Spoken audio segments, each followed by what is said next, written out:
Puji Tuhan, saudara-saudaraku terkasih dalam Tuhan Yesus Kristus. Bertemu kembali dalam program Renungan Malam, di mana melalui program Renungan Malam ini, saudara akan kembali diberkati melalui renungan firman Tuhan yang dibuat secara ekspositori, dan saudara juga akan didoakan.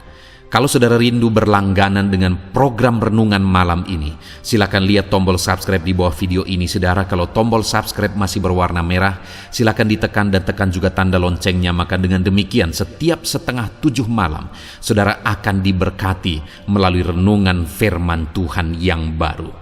Kalau saudara merasa diberkati melalui program Renungan Malam ini, dan saudara rindu memberkati, saudara rindu memberi persembahan syukur, saudara butuh informasi lebih lanjut, silakan lihat di kolom deskripsi video ini, saudara. Puji Tuhan, saudara, kita akan berdoa buat firman Tuhan yang akan kita renungkan bersama.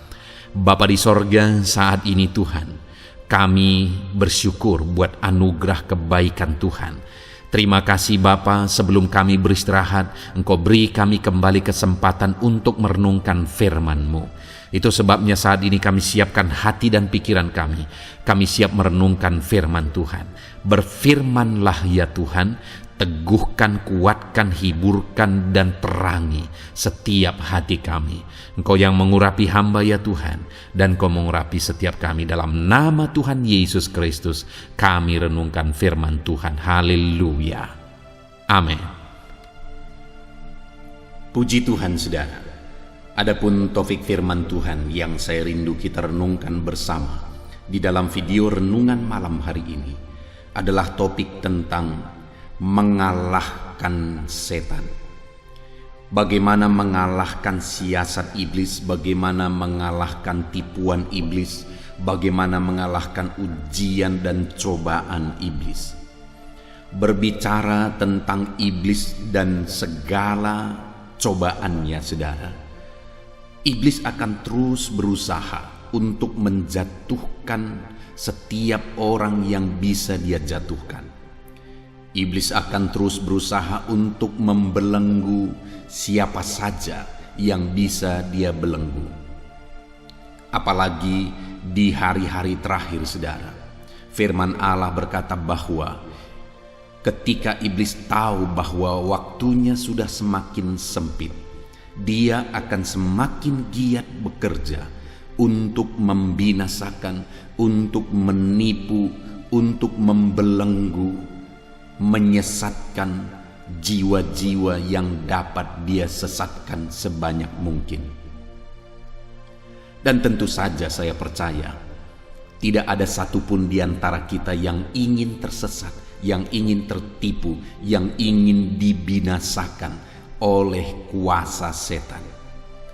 Nah, itu sebabnya, saudara, kita harus bisa mengalahkan iblis. Kita harus bisa mengalahkan setan. Ketika dia terus berusaha, kita juga terus akan mengalahkan dia. Yang menjadi pertanyaannya saat ini, apakah saudara sudah mengalahkan iblis? Sudah mengalahkan setan dan segala tipuannya di dalam kehidupan saudara? Itu yang saya rindu kita belajar di dalam video ini, saudara. Bagaimana kita mengalahkan iblis dan segala tipuannya, supaya kita menang dan kita diselamatkan. Adapun teks firman Tuhan yang akan menjadi dasar bagi renungan kita di malam hari ini, saudara, adalah dari Matius pasal yang keempat, ayat 1 sampai ayat yang ke-11. Ini adalah kisah tentang pencobaan yang dialami oleh Yesus, yang dilakukan oleh iblis. Dan Yesus menang. Kita akan belajar bagaimana Yesus mengalami kemenangan atas segala cobaan iblis, dan kita akan terapkan dalam hidup kita supaya kita mengalami kemenangan atas segala cobaan iblis. Mungkin saat ini ada kehidupan saudara yang sedang diganggu oleh kuasa kegelapan. Mungkin saat ini ada saudara yang sedang tidak tenang oleh karena pengaruh-pengaruh kuasa kegelapan. Dengar saudara, saudara bisa menang, saudara bisa mengalahkan segala campur tangan kuasa kegelapan. Mari kita belajar prinsip-prinsip firman Tuhan bagaimana kita mengalahkan segala kuasa kegelapan, segala tipuan iblis. Matius pasal yang ke-4 ayat 1-11, saya akan membacakan teks firman Tuhan ini dan kemudian akan menjelaskannya secara ekspositori kepada setiap saudara. Artinya firman Tuhan akan dijelaskan secara objektif dan benar-benar berdasar kepada setiap kalimat-kalimat firman Tuhan. Mari siapkan hati dan pikiran saudara. Pastikan saudara benar-benar diberkati oleh firman Tuhan di malam hari ini.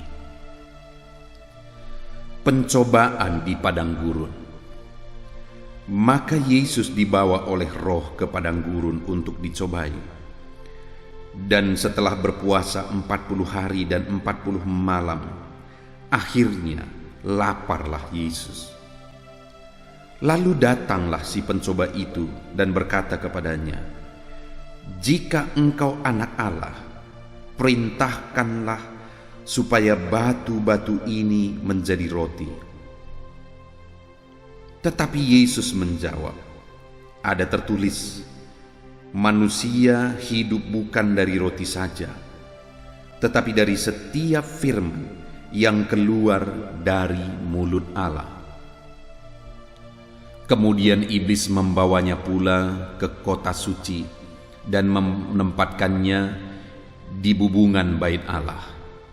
Lalu berkata kepadanya, "Jika engkau anak Allah, jatuhkanlah dirimu ke bawah, sebab ada tertulis mengenai engkau, Ia akan memerintahkan malaikat-malaikatnya, dan mereka akan menatang engkau di atas tangannya, supaya kakimu jangan terantuk kepada batu." Yesus berkata kepadanya, "Ada pula tertulis, janganlah engkau mencobai Tuhan Allahmu." Dan iblis membawanya pula ke atas gunung yang sangat tinggi, dan memperlihatkan kepadanya semua kerajaan dunia dengan kemegahannya, dan berkata kepadanya, "Semuanya itu akan kuberikan kepadamu, jika engkau sujud menyembah aku." Maka berkatalah Yesus kepadanya, "Enyahlah iblis, sebab ada tertulis, engkau harus menyembah Tuhan Allahmu, dan hanya kepada Dia sajalah engkau berbakti." Lalu iblis meninggalkan dia, dan lihatlah, malaikat-malaikat datang melayani Yesus.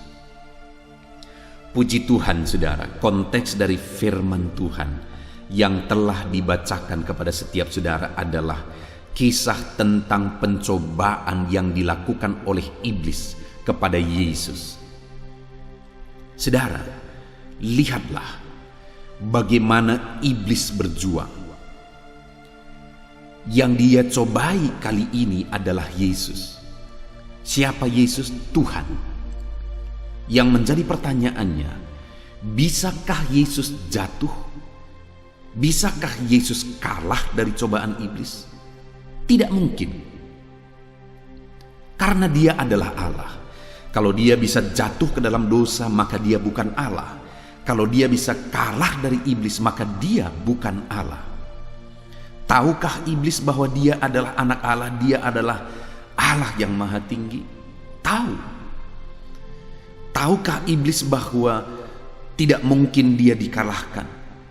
Tentu saja dia juga tahu, karena dia tahu dia adalah Allah.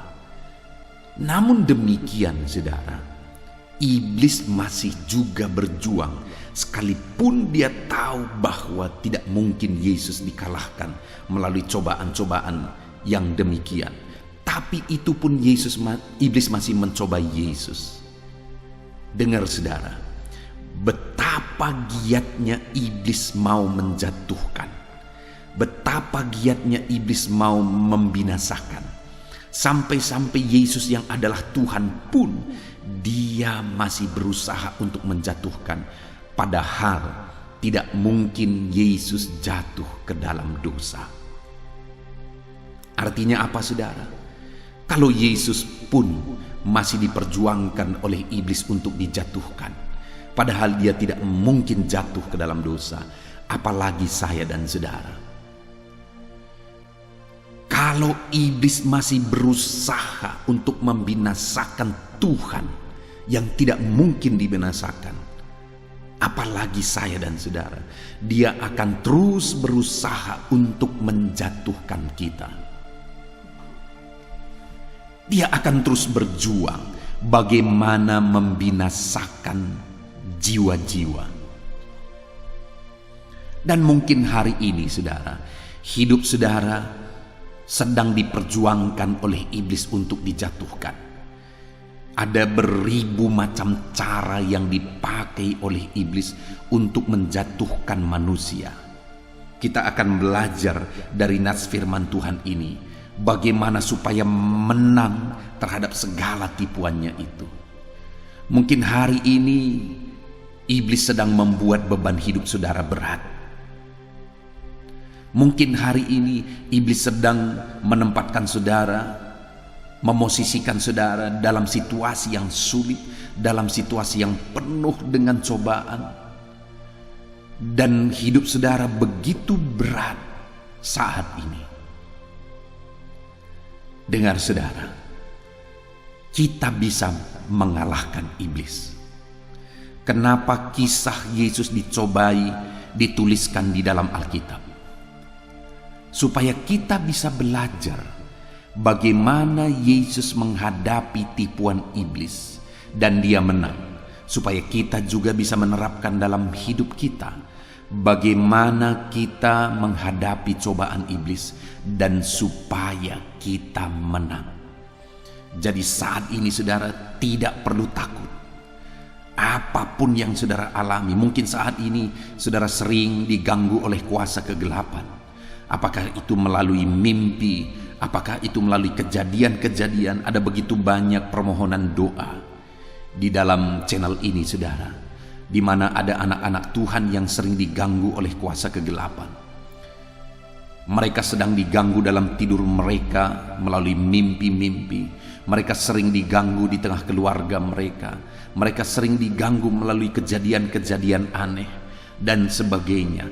Tidak usah takut saudara, tidak perlu takut. Kita akan mengalahkan iblis. Kuasa yang ada pada kita lebih besar dari segala kuasa yang ada di dunia ini. Kuasa yang ada pada kita lebih besar daripada kuasa iblis. Itu sebabnya kita akan menang. Mari kita hadapi segala tipuan iblis. Mari kita hadapi segala cobaan iblis. Mari kita hadapi segala siasat iblis. Dan kita akan menang sama seperti Yesus menang. Saudara, di dalam kisah ini kita bisa melihat bahwa Yesus dicobai. Tetapi melalui proses Yesus dicobai, lihat ayat yang ke-11 saudara. Lalu iblis meninggalkan dia dan lihatlah malaikat-malaikat datang melayani Yesus. Artinya waktu itu iblis gagal, Yesus menang atas segala tipuan iblis, dan akhirnya iblis meninggalkan Yesus dan malaikat-malaikat pun datang melayani Yesus atas kemenangannya terhadap tipuan dan cobaan iblis. Saudara, yang menjadi pertanyaannya adalah bagaimana Yesus melawan iblis? Bagaimana iblis dikalahkan oleh Yesus dalam setiap pencobaan-pencobaan yang dia alami? Dan saat ini kita akan belajar saudara. Yang pertama yang menjadi kunci, yang menjadi rahasia kemenangan Yesus atas tipuan dan cobaan iblis ada di ayat yang pertama saudara, di mana dikatakan di sana, maka Yesus dibawa oleh roh ke padang gurun untuk dicobai. Jadi pencobaan yang dialami oleh Yesus itu semuanya ada di dalam penyertaan Roh Kudus. Roh Kudus sedang memenuhi dia, Roh Kudus sedang ada pada dia ketika dia menjalani proses pencobaan iblis.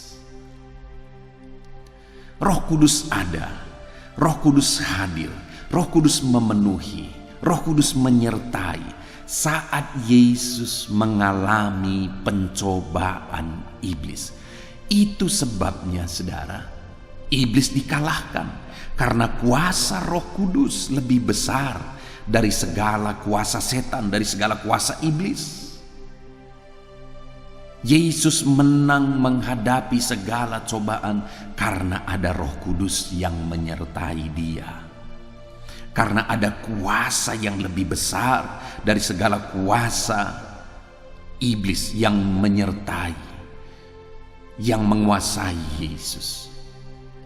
Saat ini saudara, saya mau menegaskan kepada setiap saudara, dalam saudara menghadapi segala cobaan dan segala tipuan iblis di dalam perjalanan kehidupan saudara, saudara membutuhkan satu kuasa yang lebih besar dari segala kuasa iblis.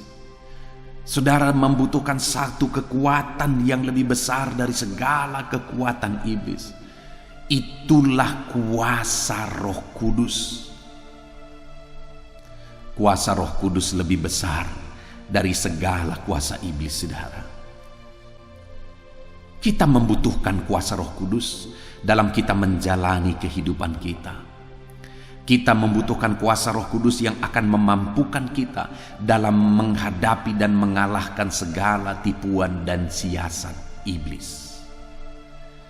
Saudara, kenapa ada begitu banyak anak-anak Tuhan yang mereka menjadi anak Tuhan yang rajin beribadah, bahkan mungkin menjadi pelayan, tetapi mereka begitu gampang dikalahkan, mereka begitu gampang ditipu, dibelenggu dan dijatuhkan oleh iblis? Kenapa saudara?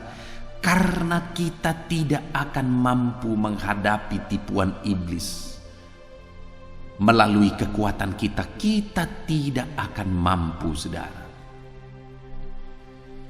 Itu sebabnya kalau hari-hari ini ada umat-umat Tuhan, ada orang-orang Kristen yang tidak sadar akan peran dan kekuatan Roh Kudus di dalam kehidupannya, maka dia akan gampang ditipu, dibelenggu, dijatuhkan oleh iblis. Ada begitu banyak malah orang alergi juga kepada peran Roh Kudus di dalam kehidupan orang-orang percaya. Begitu menyedihkan, saudara. Apa jadinya kalau Roh Kuduslah yang diberikan oleh Tuhan menjadi satu kekuatan bagi kita dalam menghadapi segala tipuan iblis, lalu kemudian datang orang-orang akhirnya alergi terhadap Roh Kudus, terhadap peran Roh Kudus, terhadap karunia Roh Kudus dalam kehidupan mereka. Padahal itulah yang diberikan oleh Tuhan menjadi kekuatan bagi mereka dalam menghadapi segala tipuan iblis. Bagaimana dengan saudara hari ini? Adakah saudara menyadari begitu pentingnya peran Roh Kudus dalam hidup saudara? Adakah saudara menyadari bahwa hanya dengan kekuatan Roh Kuduslah maka saudara akan mampu menghadapi dan mengalahkan segala tipuan iblis yang selalu dan terus akan berusaha untuk menjatuhkan saudara di sepanjang kehidupan saudara? Dan pertanyaan selanjutnya, adakah Roh Kudus saat ini sedang memenuhi kehidupan saudara dan memberi saudara kekuatan untuk melawan segala tipuan iblis? Kalau saat ini saudara belum menyadari bahwa betapa pentingnya Roh Kudus, di mana dialah kekuatan, dialah pribadi, dialah kuasa yang diberikan oleh Allah bagi kita dalam menghadapi segala tipuan iblis. Saat ini sadarilah saudara bahwa saudara membutuhkan Roh Kudus untuk memberi saudara kekuatan, untuk memberi saudara power dalam menghadapi segala kuasa iblis, dan saudara mampu mengalahkan segala kuasa dan tipuan iblis. Dan kalau saat ini saudara menyadari, bukalah hati saudara, minta dan undanglah Roh Kudus, mengalir memenuhi kehidupan saudara. Undanglah Roh Kudus untuk memberi kekuatan dalam kehidupan saudara. Engkau perlu Roh Kudus dalam kehidupanmu. Saudara perlu Roh Kudus dalam kehidupanmu. Biarlah Roh Kudus itu memenuhi hidupmu saat ini. Biarlah Roh Kudus itu menguasai hidupmu saat ini dan memberi engkau kekuatan dalam menghadapi segala tipuan dan siasat iblis. Roh Kuduslah kekuatan kita dalam menghadapi iblis. Roh Kuduslah kekuatan kita untuk mengalahkan segala kuasa dan tipuan iblis. Biarlah saat ini saudara, kita selalu merindukan Roh Kudus. Biarlah saat ini kita buka hati kita dan biarkan Roh Kudus selalu memenuhi kita di sepanjang kehidupan kita. Jadi yang pertama saudara, yang menjadi kunci untuk umat-umat Tuhan bisa mengalahkan setan, mengalahkan iblis adalah dengan kekuatan kuasa Roh Kudus. Saudara, ada hal-hal yang menggelikan seringkali. Ada orang-orang yang berpikir bahwa iblis takut kepada satu benda. Misalnya saudara, saya pernah mengalami dan mendengar satu kejadian di mana ada orang Kristen yang dia merasa sering kali ketakutan, sering kali diganggu oleh kuasa-kuasa kegelapan. Lalu kemudian sudah tahu apa yang dia lakukan.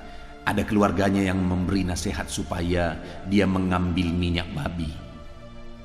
Lalu kemudian menyiramkan minyak babi itu ke atas atap rumahnya saudara. Bayangkan betapa menggelikan, betapa lucunya dan betapa bodohnya orang ini. Karena iblis tidak pernah takut kepada babi.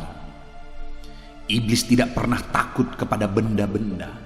Iblis tidak pernah takut kepada binatang. Tapi yang iblis takuti adalah kekuatan kuasa Roh Kudus. Ada lagi orang yang membuat jimat-jimat, tangkal-tangkal untuk melawan iblis. Ada benda-benda, ada kain-kain, ada jimat-jimat tertentu yang ditempatkan di rumahnya dengan pemikiran bahwa iblis takut kepada benda itu.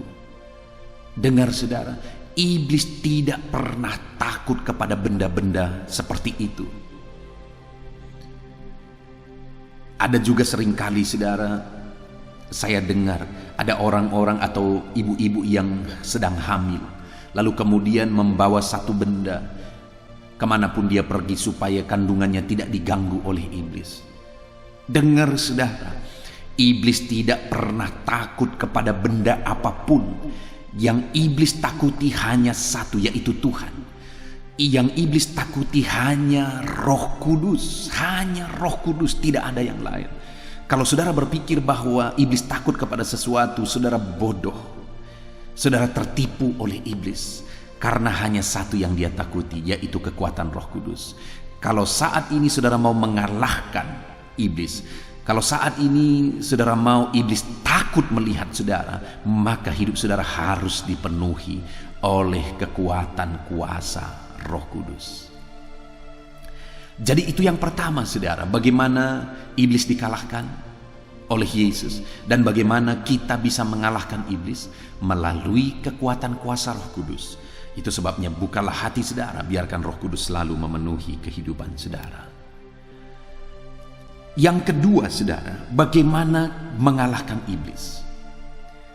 Untuk mengalahkan iblis, kita bisa lihat apa yang dilakukan iblis kepada Yesus. Cobaan seperti apa yang dilakukan iblis kepada Yesus. Artinya apa saudara? Untuk mengalahkan musuh, kita harus tahu siasat, cara, strategi yang digunakan oleh musuh untuk memerangi kita. Dalam peperangan, hal yang paling penting dipahami oleh satu pasukan yang sedang berperang melawan musuhnya.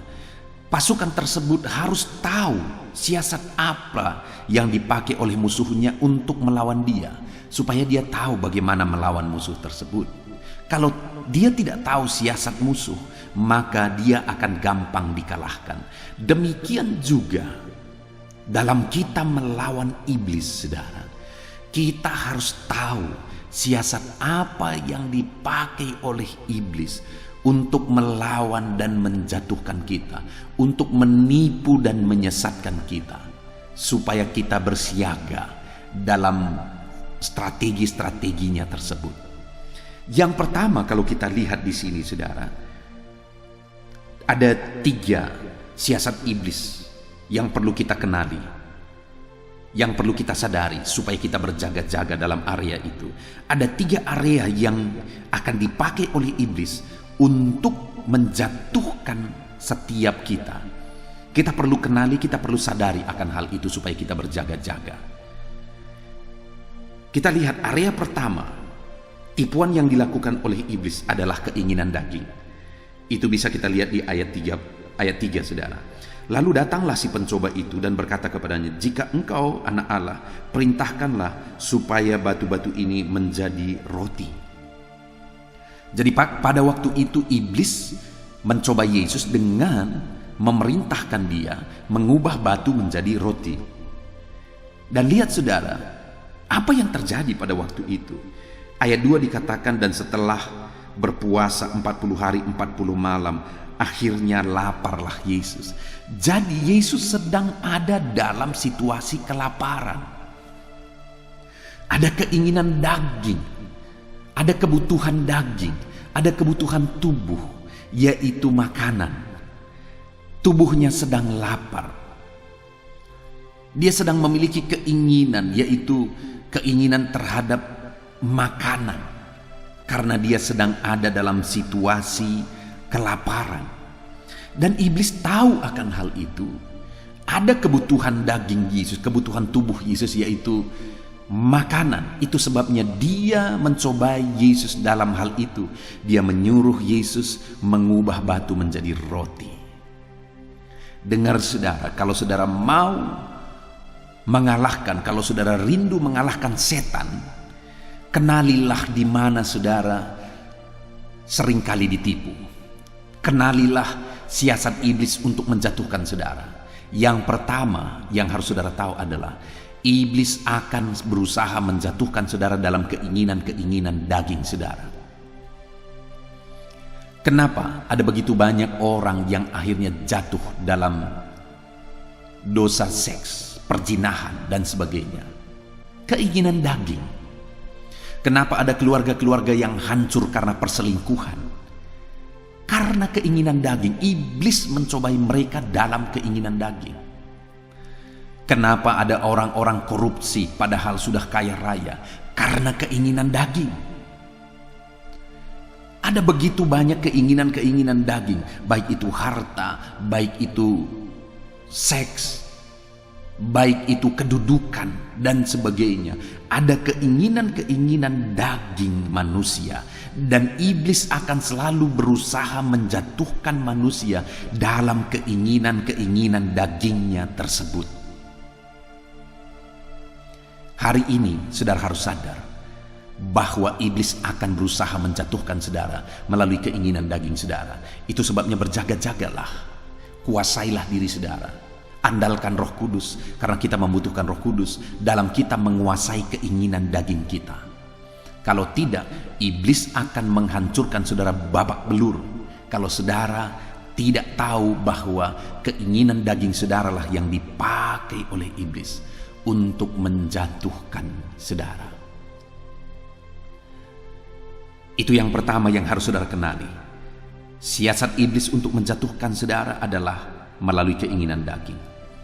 Lalu yang kedua, saudara, di ayat 5 dikatakan, setelah gagal melalui keinginan daging, iblis pakai cara kedua, strategi kedua. Apa itu? Ayat 5, kemudian iblis membawanya ke kota suci dan menempatkan dia di bubungan bait Allah. Lalu berkata kepadanya, "Jika engkau anak Allah, jatuhkanlah dirimu ke bawah, sebab ada tertulis mengenai engkau, ia akan memerintahkan malaikat-malaikatnya dan mereka akan menatang engkau di atas tangannya, supaya kakimu jangan terantuk kepada batu." Yesus berkata kepadanya, ada pula tertulis, janganlah engkau mencobai Tuhan Allahmu.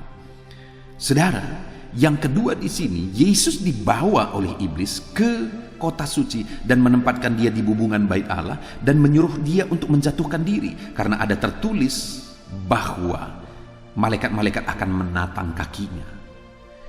Apa itu, saudara? Naik ke tempat tinggi dan menjatuhkan diri, lalu kemudian nanti ditopang malaikat-malaikat. Bukankah itu masalah pengakuan? Kalau nanti menjatuhkan diri lalu ditopang oleh malaikat dan akhirnya diakui oleh orang banyak, sesuatu yang luar biasa. Diakui oleh orang banyak bahwa Yesus menjatuhkan diri dari bubungan bait Allah, dari tempat yang tinggi tetapi tidak apa-apa. Wow, hebat. Saudara, yang kedua, strategi iblis untuk menjatuhkan Yesus, yang juga akan terus dia pakai untuk menjatuhkan kita, adalah melalui pengakuan.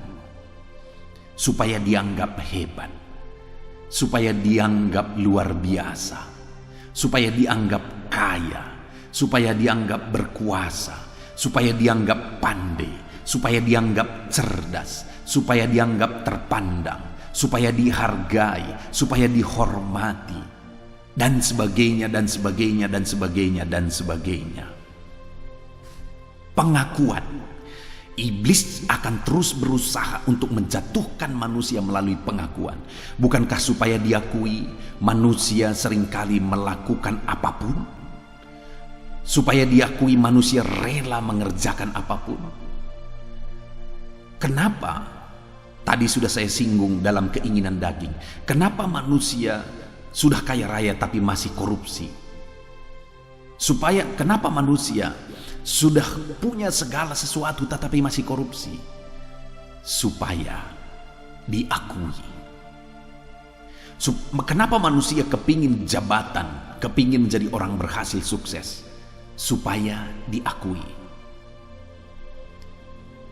Kenapa manusia menginginkan benda-benda mewah dan sebagainya? Supaya diakui. Ada banyak hal tidak salah dalam hal itu, saudara. Menjadi orang sukses tidak salah. Memiliki barang-barang mahal tidak salah. Tetapi hati-hati. Di sanalah iblis seringkali pakai untuk menjatuhkan kita melalui keinginan akan pengakuan, kebutuhan akan pengakuan. Jangan sampai supaya saudara diakui sebagai orang hebat, diakui sebagai orang cerdas, orang yang sukses dan sebagainya, saudara menghalalkan segala macam cara. Hati-hati. Iblis akan memakai di area pengakuan untuk menjatuhkan saudara. Lalu kemudian ketika iblis kalah, gagal dalam metode dan strategi kedua ini, dia pakai strategi ketiga. Apa itu? Ayat yang ke-8, dan iblis membawanya pula ke atas gunung yang sangat tinggi dan memperlihatkan kepadanya semua kerajaan dunia dan kemegahannya, dan berkata kepadanya, semua itu akan kuberikan kepadamu jika engkau sujud menyembah aku. Maka berkatalah Yesus kepadanya, enyahlah iblis, sebab ada tertulis, engkau harus menyembah Tuhan Allahmu dan hanya kepada Dia sajalah engkau berbakti. Yang ketiga, saudara, yang dipakai oleh iblis masih tidak jauh, yaitu keinginan akan kemegahan dunia. Iblis memperlihatkan kemegahan dunia kepada Yesus, lalu dia berkata, semuanya ini akan kuserahkan kepadamu kalau engkau sujud menyembah aku. Ada begitu banyak orang rela menyembah iblis demi mendapatkan kemewahan dan kemegahan dunia. Ada begitu banyak orang yang pergi ke dukun-dukun untuk mendapat kesuksesan dan kemegahan dunia. Ada begitu banyak orang pergi ke gunung-gunung untuk mendapatkan kesuksesan dan kemegahan dunia. Karena itulah yang dipakai oleh iblis untuk menjatuhkan manusia. Saudara, jangan-jangan saudara yang sedang mendengarkan video ini, saudara salah satu orang yang pernah ditipu oleh iblis. Demi mendapatkan kemegahan dunia, saudara rela mengerjakan sesuatu yang salah. Saudara rela tunduk kepada iblis. Dengar saudara, hati-hati. Kalau iblis telah mengalahkan dan menipu kita, maka neraka yang akan menjadi bagian kita. Itu sebabnya kalahkanlah iblis. Bagaimana caranya? Kenali area iblis mencobai. Area yang pertama yaitu dalam keinginan daging. Area yang kedua yaitu dalam keinginan akan pengakuan. Area yang ketiga yaitu dalam keinginan kemegahan dunia. Hati-hati terhadap semuanya itu, karena itulah yang akan dipakai oleh iblis untuk menjatuhkan kita. Kemudian yang terakhir saudara, yang ketiga, cara untuk mengalahkan iblis. Yang pertama dengan mengandalkan kekuatan Roh Kudus, yang kedua dengan mengenal di area mana dia mau menjatuhkan kita, dengan mengenal strategi-strategi dan siasat iblis. Yang ketiga saudara, kita bisa melihat ketika iblis mencobai Yesus ada 3 kali. Setiap kali iblis mencobai Yesus, maka Yesus menjawab. Misalnya ayat 4, tetapi Yesus menjawab, ada tertulis. Lalu kemudian kedua kali lagi Yesus dicobai. Lalu dijawab oleh Yesus, ayat yang ke-7. Yesus berkata kepadanya, ada pula tertulis. Lalu kemudian yang ketiga kali iblis kembali mencoba Yesus. Lalu dijawab, ayat yang ke-10. Maka berkatalah Yesus kepadanya, enyahlah iblis, sebab ada tertulis. Apa ini saudara? Firman. Jadi setiap kali Yesus dicobai oleh iblis, Yesus selalu lawan dengan perkataan firman. Ada tertulis, ada tertulis. Artinya apa? Yesus memahami firman itu dan Yesus melawan iblis melalui firman itu, melalui pemahamannya akan firman itu. Artinya saudara, kalau saudara mau menang atas iblis, saudara harus memahami firman Tuhan, harus hidup dalam kebenaran firman Tuhan, saudara harus belajar firman Tuhan.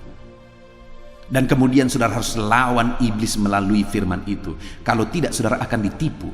Saudara pikir saudara sedang melakukan apa yang baik, tapi sebenarnya saudara sedang melakukan kehendak iblis. Karena tidak selalu yang baik itu adalah benar menurut firman Tuhan. Itu sebabnya yang ketiga, pahamilah firman Tuhan dan lawanlah iblis melalui firman Tuhan. Puji Tuhan saudara, kita sungguh bersyukur melalui renungan firman Tuhan malam hari ini, di mana kita sudah belajar bagaimana kita melawan dan mengalahkan setan. Yang pertama, lawanlah dan kalahkanlah setan melalui kuasa Roh Kudus. Yang kedua, lawanlah setan dengan mengenal di mana area-area dia mencobai kita supaya kita kalahkan dia. Yang ketiga, lawanlah setan dengan pemahaman akan kebenaran firman Tuhan. Terapkan firman Tuhan ini dalam hidup saudara. Lawanlah setan, kalahkan setan dari kehidupan saudara. Kita bersyukur buat firman Tuhan yang telah kita renungkan malam hari ini saudara. Mari tundukkan kepala, ambil sikap berdoa. Saya mau berdoa bagi setiap saudara.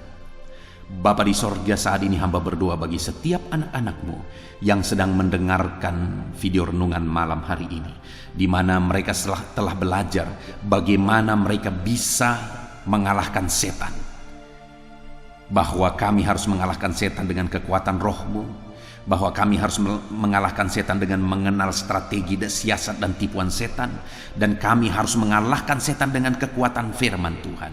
Hamba berdoa bagi setiap anak-anak-Mu ini, jamah berkati mereka, pakai mereka untuk mengalahkan setan dengan kebenaran firman-Mu. Mungkin selama ini, bahkan mungkin saat ini, ada mereka yang sedang diganggu dan seringkali diganggu oleh kuasa setan. Biarlah melalui renungan firman malam hari ini, mereka menjadi pribadi yang tangguh kokoh berdasarkan kebenaran firman Tuhan, dan mereka akan mengalahkan segala tipuan setan. Terima kasih Bapa di sorga, hamba berdoa bagi setiap anak-anak-Mu ini, berkati mereka, pakai mereka untuk mengalahkan segala kuasa setan. Dalam nama Yesus Kristus, kami sungguh bersyukur buat firman-Mu yang telah kami renungkan bersama. Dalam nama Yesus kami berdoa. Haleluya. Amin. Haleluya, puji Tuhan saudara. Setelah kita merenungkan firman Tuhan, saya percaya saat ini iman saudara dibangkitkan oleh firman Tuhan. Dan tiba waktunya untuk kita merendahkan diri di hadapan Tuhan. Kita akan datang kepada Dia. Saya akan menopang saudara di dalam doa. Dalam segala pergumulan saudara, dalam segala kerinduan saudara, penyakit saudara, beban saudara, persoalan saudara. Mari kita bersepakat datang kepada Tuhan. Dia Allah yang peduli kepada setiap saudara. Dia mengasihi saudara. Dia rindu menyatakan lawatannya, menyatakan kasihnya, menyatakan mujizatnya di dalam kehidupan saudara. Itu sebabnya datanglah kepada Tuhan dengan sikap yang benar. Rendahkan diri di hadapan Tuhan. Datang kepada Dia dengan iman yang benar. Percaya bahwa Allah sanggup melakukan segala perkara. Tidak ada yang mustahil bagi Dia. Tidak ada masalah saudara, penyakit saudara yang terlalu sulit bagi Tuhan. Allah sanggup menyatakan mujizatnya. Allah sanggup melakukan perkara besar di dalam kehidupan saudara. Tetap tekun berdoa saudara. Mungkin saudara sudah sekian lama berdoa dan sampai hari ini saudara belum melihat jawaban dari doa saudara. Teruslah berdoa, teruslah mengetok, maka pintu itu akan dibuka bagi saudara. Teruslah berseru, maka Bapa yang baik akan menjawab segala seruan-seruan saudara. Dia peduli kepada kita. Dia akan memperhatikan orang-orang yang setia berseru kepada Dia. Puji Tuhan saudara, mari kita bersepakat datang kepada Tuhan. Saya akan menopang saudara di dalam doa. Saat ini saudara, sebelum kita memohon kepada Tuhan, saya rindu kita bersyukur kepada Tuhan buat waktu yang Tuhan beri bagi kita untuk berdoa kepada Dia, untuk memohon kepada Dia, buat kesempatan yang Tuhan beri bagi kita sehingga kita masih dapat berdoa dan memohon kepada Tuhan. Mari kita naikkan syukur bagi Dia. Mari kita naikkan penyembahan kita kepada Tuhan. Haleluya, haleluya. Terima kasih Bapa. Terima kasih ya Tuhan. Saat ini Engkau masih memberi kesempatan bagi kami untuk kami datang berseru kepada Tuhan, untuk kami datang bermohon kepada Tuhan. Terima kasih buat kesempatan ini. Kami naikkan syukur kami bagi-Mu ya Tuhan. Kami naikkan penyembahan kami, pujian kami bagi-Mu. Sebelum kami memohon kepadamu, kami tahu Engkau Allah yang lebih tahu apa yang kami rindukan. Dan saat ini ya Bapa, kami mau muliakan nama-Mu ya Tuhan. Kami mau tinggikan nama-Mu, kami mau agungkan nama-Mu. Perkenanan-Mu ya Tuhan, itu yang terpenting. Sehingga Engkau akan mewujudkan apa yang menjadi kerinduan kami. Kami rendahkan diri di hadapan Tuhan. Kami puji Engkau, kami agungkan Engkau, kami muliakan Engkau ya Tuhan. Haleluya, haleluya. Terpuji-pujilah Allah kami, termulialah Allah kami. Kami tinggikan, kami agungkan, kami muliakan Engkau ya Tuhan. Haleluya, haleluya. Saudara, saat ini sebelum saya akan menaikkan topik-topik doa untuk mendukung saudara di dalam doa, saya rindu saudara terlebih dahulu menaikkan doa-doa pribadi saudara. Mungkin saat ini ada pergumulan saudara yang saya tidak tahu. Ada kerinduan saudara, ada beban persoalan kehidupan saudara yang saya tidak tahu. Dan saat ini saya rindu saudara menaikkan pergumulan itu, kerinduan itu, beban itu kepada Tuhan. Dan saya mendukung saudara di dalam doa. Mulai naikkan saudara, mulai berkata-kata di hadapan Tuhan. Mulai serukan apa yang menjadi kerinduan saudara, apa yang menjadi beban dan persoalan kehidupan saudara. Bapa di sorga, saat ini Tuhan, dengarkan seruan anak-anak-Mu ya Bapa. Dengarkan jeritan hati anak-anak-Mu. Apa yang menjadi kerinduan mereka, Engkau yang tahu ya Tuhan. Apa yang menjadi beban dan persoalan mereka, Engkau yang tahu ya Bapa. Itu sebabnya saat ini dengarkan mereka. Engkau Allah yang mempedulikan anak-anak-Mu. Mungkin ada anak-anak-Mu yang sedang ada dalam beban berat. Hidup mereka sedang ditindih oleh persoalan dan beban yang berat di dalam kehidupan mereka. Tuhan tolong anak-anak-Mu ya Bapa. Tuhan tolong anak-anak-Mu. Angkat segala beban dan persoalan kehidupan mereka. Berikan kelegaan, berikan kedamaian, berikan sukacita bagi anak-anak-Mu. Tolong anak-anak-Mu yang sedang berbeban berat. Engkau yang memberi kelegaan dan mengangkat segala beban mereka. Dalam nama Yesus, mungkin ada anak-anak-Mu saat ini yang sedang menyerukan kerinduan-kerinduan mereka kepada Tuhan. Ya Bapa, Engkau Allah yang mendengarkan seruan anak-anak-Mu. Engkau Allah yang tahu kerinduan anak-anak-Mu. Itu sebabnya saat ini Engkau yang menjawab segala kerinduan anak-anak-Mu. Engkau mengulurkan tangan, memberikan jawaban atas segala kerinduan mereka. Dalam nama Yesus, Engkau Allah yang lebih tahu daripada kami tahu. Bahkan lebih dari kerinduan kami Engkau tahu ya Tuhan. Dan Engkau Allah yang sanggup mewujudkan kerinduan anak-anak-Mu. Dalam nama Yesus, kalau ada anak-anak-Mu yang sedang ditindih oleh persoalan kehidupan mereka, persoalan apapun itu, Tuhan tolong anak-anak-Mu ya Tuhan. Engkau Allah yang sanggup, Engkau Allah yang berkuasa untuk menolong anak-anak-Mu. Tuhan tolong anak-anak-Mu Bapa. Di dalam nama Yesus Kristus, Engkau yang menolong mereka dalam segala masalah dan persoalan kehidupan mereka. Engkau Allah yang sanggup menolong anak-anak-Mu dalam segala masalah persoalan kehidupan mereka. Terima kasih ya Bapa, terima kasih ya Tuhan. Dalam nama Tuhan Yesus Kristus, haleluya, haleluya. Saudara, di dalam video-video sebelumnya begitu banyak anak-anak Tuhan yang memohon doa untuk kesembuhan mereka daripada penyakit mereka. Mungkin saat ini ada saudara yang sedang sakit. Ada saudara yang sedang menderita oleh karena satu penyakit. Dan saudara rindu Tuhan melakukan mujizat atas kehidupan saudara. Dengar saudara, Allah masih melakukan mujizat. Dulu Dia menyembuhkan, hari ini pun Dia masih menyembuhkan. Itu sebabnya mari kita datang kepada Dia dengan penuh iman, percaya bahwa Allah sanggup menyembuhkan saudara apapun yang menjadi penyakit saudara. Ketika saudara datang kepada Dia dengan iman, maka segala perkara bisa jadi. Saudara, saat ini saya rindu kita datang kepada Tuhan berdoa, berseru buat penyakit saudara. Saat ini saya rindu saudara mengangkat tangan kanan saudara dan kemudian menaruh tangan kiri saudara di bagian tubuh saudara yang sakit. Mari kita minta dan serukan mujizat daripada Tuhan.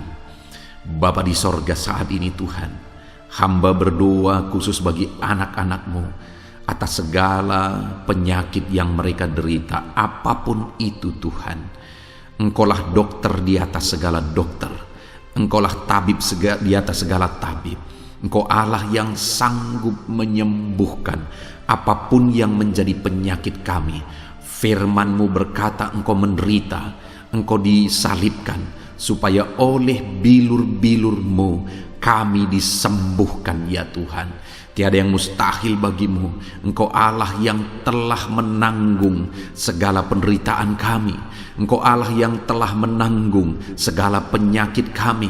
Dan oleh bilur-bilur-Mu kami disembuhkan. Saat ini Bapa di sorga, pandang anak-anak-Mu yang sedang mengangkat tangan kepadamu.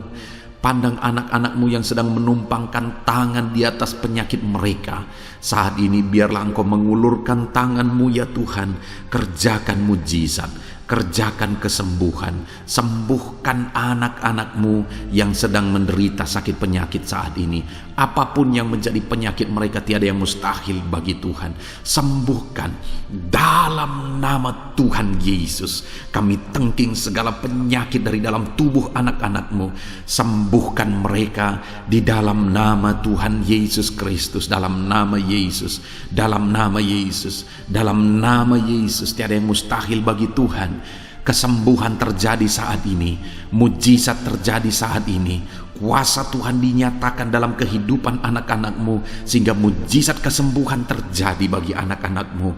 Bapa di sorga, Kehidupan anak-anak-Mu akan menjadi kesaksian bahwa Engkau Allah yang ajaib, yang melakukan mujizat bagi mereka, yang mengerjakan kesembuhan bagi mereka. Di dalam nama Tuhan Yesus Kristus, di dalam nama Tuhan Yesus Kristus. Terima kasih Bapa, mujizat-Mu sedang bekerja bagi anak-anak-Mu apapun yang menjadi penyakit mereka. Mungkin ada anak-anak-Mu yang saat ini sedang menderita penyakit diabetes ya Tuhan. Saat ini kami berdoa bersama, Engkau Allah yang sanggup menormalkan kembali. Dalam nama Yesus, penyakit diabetes mereka dicabut dalam nama Yesus. Mereka disembuhkan dari penyakit diabetes dalam nama Tuhan Yesus Kristus. Dalam nama Yesus, tiada yang mustahil bagimu Bapa. Dalam nama Yesus, mungkin ada anak-anak-Mu yang mengidap penyakit kolesterol ya Tuhan. Kami berdoa, kami berseru, biarlah normalkan kembali kolesterol mereka. Di dalam nama Tuhan Yesus, nyatakan mujizat Tuhan. Dalam nama Yesus, dalam nama Yesus. Bahkan mungkin ada anak-anak-Mu yang mengalami penyakit kanker ya Tuhan. Bapa di sorga, tiada yang mustahil bagimu. Engkau Allah yang sanggup menyembuhkan anak-anak-Mu dari penyakit kanker. Dalam nama Yesus, segala bibit penyakit kanker dalam tubuh anak-anak-Mu kami tangking dalam nama Yesus. Saat ini Bapa, kesembuhan terjadi bagi anak-anak-Mu. Mungkin ada anak-anak-Mu yang sedang mengidap penyakit asam lambung. Dalam nama Yesus, ulurkan tangan-Mu, Tuhan jamah lambung anak-anak-Mu, pencernaan anak-anak-Mu ya Tuhan. Sembuhkan mereka di dalam nama Tuhan Yesus. Penyakit asam lambung kami tangking dalam nama Yesus. Kesembuhan terjadi bagi anak-anak Tuhan dalam nama Tuhan Yesus. Bahkan mungkin kalau ada anak-anak-Mu yang mengidap penyakit ginjal, saat ini kami berdoa, normalkan kembali ginjal anak-anak-Mu yang sakit ginjal. Sembuhkan mereka di dalam nama Yesus, di dalam nama Yesus, dalam nama Yesus. Sembuhkan anak-anak-Mu yang hipertensi ya Tuhan. Tiada yang mustahil bagi Tuhan. Di dalam nama Tuhan Yesus, kerjakan kesembuhan bagi anak-anak-Mu. Normalkan mereka yang hipertensi dalam nama Yesus, dalam nama Yesus. Saat ini saudara, kalau ada penyakit saudara yang belum disebutkan, yang sedang saudara derita saat ini, saya rindu saudara sebutkan di hadapan Tuhan. Dalam nama Yesus, dengarkan seruan anak-Mu. Dengarkan mereka menyerukan penyakit yang sedang mereka derita. Mereka serahkan kepada Tuhan. Tuhan, kerjakan kesembuhan apapun yang menjadi penyakit mereka. Tuhan Allah yang sanggup menyembuhkan mereka. Di dalam nama Tuhan Yesus, kerjakan kesembuhan bagi anak-anak-Mu Tuhan. Dalam nama Yesus, sembuhkan penyakit mereka. Dalam nama Yesus, nyatakan perkara besar. Sembuhkan penyakit mereka. Di dalam nama Tuhan Yesus Kristus, dalam nama Tuhan Yesus Kristus. Terima kasih ya Bapa. Kami percaya mujizat-Mu sedang dinyatakan. Kami percaya perkara besar sedang dinyatakan dalam kehidupan anak-anak Tuhan. Tiada yang mustahil bagimu. Segala bentuk penyakit mereka sudah ditangking, sudah dicabut dalam nama Tuhan Yesus Kristus. Haleluya. Saudaraku, saat ini kalau saudara mengalami mujizat Tuhan, kalau saudara mengalami jamahan Tuhan atas penyakit saudara, silakan saksikan mujizat Tuhan yang Tuhan kerjakan dalam hidup saudara. Tuliskan kesaksian saudara di kolom komentar video ini saudara, supaya anak-anak Tuhan yang lain juga diberkati melalui kesaksian saudara, dan mereka juga diteguhkan melalui kesaksian saudara, dan nama Tuhan dipermuliakan dalam nama Tuhan Yesus Kristus. Haleluya. Saat ini saudara, saya rindu kita berdoa buat keluarga-keluarga saudara. Mungkin ada keluarga saudara yang sedang sakit saat ini. Kita berdoa buat kesembuhan mereka, sehingga mereka pun menjadi kesaksian. Mereka pun menyaksikan betapa ajaibnya Tuhan. Mari kita berdoa. Bapa di sorga, saat ini Tuhan, kami berdoa jika ada keluarga anak-anak-Mu yang sedang mengalami sakit, Engkau yang mengulurkan tanganmu. Ada orang tua yang sakit, ada suami istri yang sakit, ada anak-anak, ada saudara, ada keluarga yang sakit. Saat ini kami berdoa, ya Tuhan, kerjakan mujizat-Mu. Sembuhkan anak-anak-Mu yang sedang sakit, keluarga dari anak-anak-Mu yang sedang sakit saat ini.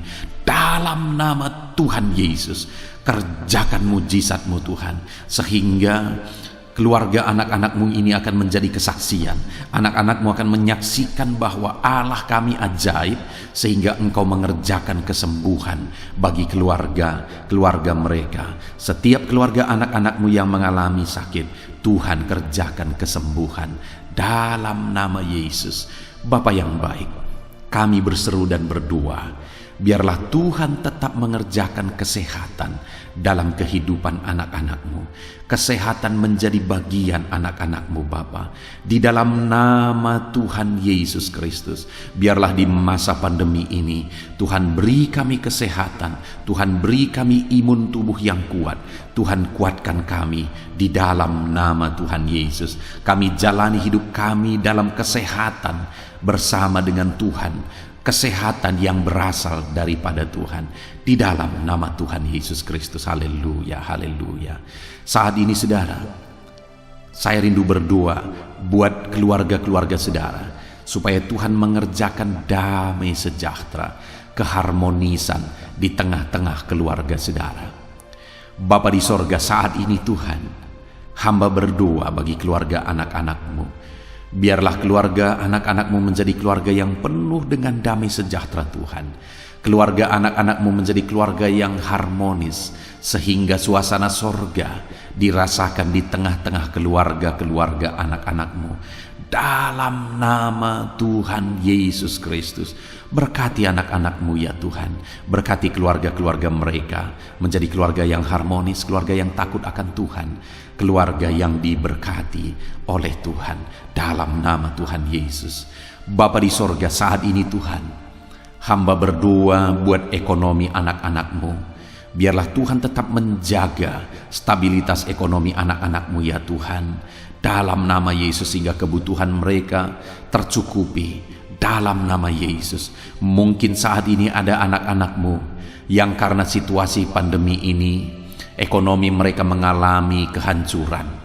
Tuhan tolong anak-anak-Mu Bapa. Pulihkan keadaan ekonomi mereka di dalam nama Yesus. Pulihkan ekonomi anak-anak Tuhan dalam nama Yesus. Bahkan kami berdoa, bangkitkan ekonomi mereka dalam nama Yesus. Kami rindu mengalami kebangkitan ekonomi sekalipun di tengah-tengah pandemi seperti ini ya Tuhan. Bangkitkan ekonomi anak-anak Tuhan di dalam nama Tuhan Yesus Kristus. Berkati segala usaha pekerjaan mereka. Adalah orang-orang yang mungkin saat ini sedang mengalami bisnis yang mengalami kehancuran. Ya Tuhan, tolong anak-anak-Mu dalam bisnis mereka.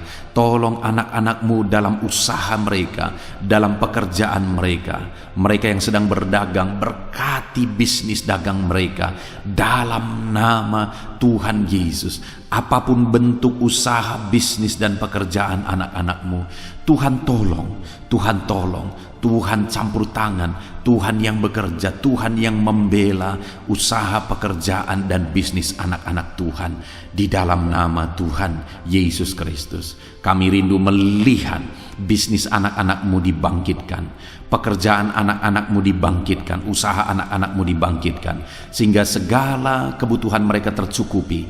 Bahkan bukan hanya kebutuhan mereka yang tercukupi, mereka bisa menjadi berkat bagi orang lain. Bahkan terkhusus mereka bisa menjadi berkat bagi pekerjaan Tuhan. Berkati anak-anak-Mu dalam usaha dan pekerjaan mereka. Dan hamba berdoa ya Tuhan, berkati profesi anak-anak-Mu, mereka yang bekerja sebagai buruh. Tuhan tolong anak-anak-Mu ya Tuhan. Tuhan memberkati pekerjaan-pekerjaan mereka di dalam nama Tuhan Yesus Kristus. Mereka sebagai petani, Tuhan tolong anak-anak-Mu, berkati mereka di dalam pertanian mereka di dalam nama Yesus. Berkati apa yang mereka tanam sehingga semuanya bisa berkembang, semuanya bisa bertumbuh dengan baik, sehingga satu saat mereka akan menuai hasil dari apa yang mereka tanam. Berkati para petani ya Tuhan, berkati juga para pegawai dalam bidang mereka masing-masing. Berkati dalam nama Yesus para PNS, Tuhan tolong mereka untuk mengabdi bagi bangsa ini di dalam nama Yesus. Para medis juga Tuhan yang campur tangan di dalam nama Yesus. Biarlah Tuhan memberkati mereka, Tuhan menolong mereka dalam memerangi virus yang saat ini begitu banyak terjadi. Tuhan tolong para medis di dalam nama Tuhan Yesus Kristus. Haleluya, haleluya. Bahkan setiap profesi-profesi anak-anak-Mu yang belum disebutkan, Tuhan kiranya menolong mereka di dalam nama Tuhan Yesus Kristus. Di dalam nama Tuhan Yesus Kristus. Haleluya, haleluya. Nyatakan kuasa-Mu ya Tuhan. Bahkan saat ini hamba berdoa bagi anak-anak-Mu yang sedang mengalami pengangguran oleh karena kondisi yang sulit saat ini. Tuhan tolong anak-anak-Mu ya Tuhan yang sedang ada dalam pengangguran. Mereka mungkin punya keluarga yang harus mereka cukupi segala kebutuhan mereka. Berikan pekerjaan bagi anak-anak-Mu yang sedang mengalami pengangguran. Nyatakan kuasa-Mu. Engkau Allah yang sanggup ya Tuhan membuka jalan bagi anak-anak-Mu. Berikan kreativitas bagi mereka sehingga mereka bisa membuka lapangan pekerjaan. Nyatakan kuasa-Mu, nyatakan mujizat-Mu ya Tuhan. Di dalam nama Tuhan Yesus Kristus, kami percaya Engkau membela anak-anak-Mu yang sedang ada dalam pengangguran. Dalam nama Tuhan Yesus Kristus. Haleluya. Haleluya. Bapa di sorga, kami percaya Engkau mendengarkan seruan kami bagi setiap anak-anak-Mu saat ini. Dan Engkau Allah yang sanggup menjawab segala seruan anak-anak-Mu dalam nama Yesus. Saudara, kalau saat ini saudara mengalami lawatan Tuhan, silahkan saksikan campur tangan Tuhan di dalam kehidupan saudara. Dalam nama Tuhan Yesus Kristus. Haleluya, haleluya. Puji Tuhan saudara. Saat ini kita juga akan berdoa syafaat bagi bangsa dan negara kita, karena kesejahteraan bangsa ini adalah kesejahteraan kita. Mari kita berdoa syafaat bersama. Bapa di sorga, saat ini Tuhan, kami juga berdoa bagi bangsa dan negara kami. Kami berdoa buat ekonomi bangsa kami. Tuhan, pulihkan ekonomi bangsa kami di masa pandemi ini. Bahkan kami rindu ekonomi bangsa kami terus bertumbuh dan terus bertumbuh. Kami berdoa buat keamanan bangsa kami. Biarlah Tuhan yang menjamin keamanan bagi bangsa kami. Keadaan politik bangsa kami terus Tuhan menolong sehingga semuanya bisa tetap stabil ya Tuhan. Di dalam nama Yesus, berkati Indonesia ini, kemajuan Indonesia. Kami rindu satu saat Indonesia ini menjadi negara maju ya Tuhan, dan diperhitungkan di dunia ini. Berkati bangsa kami tercinta, biarlah damai sejahtera terjadi di Indonesia ini Tuhan. Berkati bagi para pemimpin kami, pemerintahan kami, Tuhan memberkati. Berkati dari Bapak Presiden, Wakil Presiden, para menteri, wakil-wakil rakyat, para gubernur, para bupati, camat, lurah, kepala desa, kepala lorong, sampai jajaran terendah. Tuhan berkati semua. Ajar mereka mengabdi bagi bangsa ini ya Tuhan, dan melakukan yang terbaik bagi bangsa ini untuk kemajuan Indonesia ya Tuhan, dalam nama Yesus. Dan saat ini kami berdoa, biarlah Tuhan mengerjakan pemulihan bagi Indonesia dalam masa pandemi ini Tuhan. Tuhan tetap membela, Tuhan tetap menolong. Berikan kebijaksanaan bagi pemerintahan kami dalam menangani pandemi seperti yang terjadi sekarang ini ya Tuhan. Dalam nama Tuhan Yesus, Tuhan tolong Indonesia. Tuhan berkati pemerintah kami dalam mereka memerintah bangsa ini. Dalam nama Yesus, dalam nama Yesus. Terima kasih Bapa di sorga. Saat ini kami juga berdoa bagi gerejamu yang ada di bangsa ini. Karena gerejamu adalah terang bagi bangsa ini. Itu sebabnya berkati gerejamu, supaya gerejamu bisa bersinar di tengah-tengah bangsa ini. Dalam nama Tuhan Yesus Kristus, berkati ya Tuhan. Berkati gerejamu, berkati jemaat-jemaat Tuhan, berkati hamba-hamba Tuhan. Semuanya bisa jadi contoh, jadi teladan, jadi saksimu di tengah-tengah bangsa ini ya Tuhan. Berkati gereja-gereja lokal di bangsa ini, semuanya menjadi berkat dalam nama Tuhan Yesus. Terima kasih Bapa di sorga. Inilah doa kami. Kami sungguh-sungguh bersyukur dan kami percaya doa kami bagi pribadi anak-anak-Mu, doa kami bagi bangsa ini, Tuhan telah dengar dan Tuhan telah menjawab kami. Dengan penuh iman kami percaya, karena kami datang kepadamu di dalam nama Tuhan Yesus Kristus. Haleluya, haleluya, amin. Puji Tuhan saudara, saya percaya saat ini setelah saudara mendengarkan renungan firman Tuhan dan setelah saudara didoakan, saya percaya saudara diberkati oleh Tuhan. Saudara mengalami kekuatan baru daripada Tuhan. Tuhan memberkati saudara saat ini. Tuhan menjawab doa-doa saudara. Kalau saudara rindu setiap hari berlangganan dengan channel renungan malam ini saudara, silahkan saudara lihat tanda subscribe di bawah video ini. Kalau tanda subscribe masih berwarna merah, silahkan ditekan dan tekan juga tanda loncengnya. Maka dengan demikian setiap hari saudara akan mendapatkan postingan doa yang baru, postingan renungan yang baru, sehingga setiap malam kita akan bersama-sama merenungkan firman Tuhan dan berdoa bersama saudara. Dan saudara akan terus didoakan dan saudara akan mengalami campur tangan Tuhan di dalam kehidupan saudara. Kalau saudara mengalami berkat Tuhan melalui channel ini saudara, dan saudara rindu memberkati, saudara butuh informasi lebih lanjut, silakan lihat di kolom deskripsi video ini saudara. Mari kita sama-sama memberkati, nama Tuhan dipermuliakan. Puji Tuhan saudara, sebelum mengakhiri video ini, silakan di-share video ini kepada keluarga saudara, kepada kenalan dan sahabat-sahabat saudara, supaya lebih banyak anak-anak Tuhan diberkati melalui firman Tuhan. Puji Tuhan saudara, Tuhan kiranya memberkati setiap saudara di dalam nama Tuhan Yesus Kristus. Haleluya, haleluya. Amin.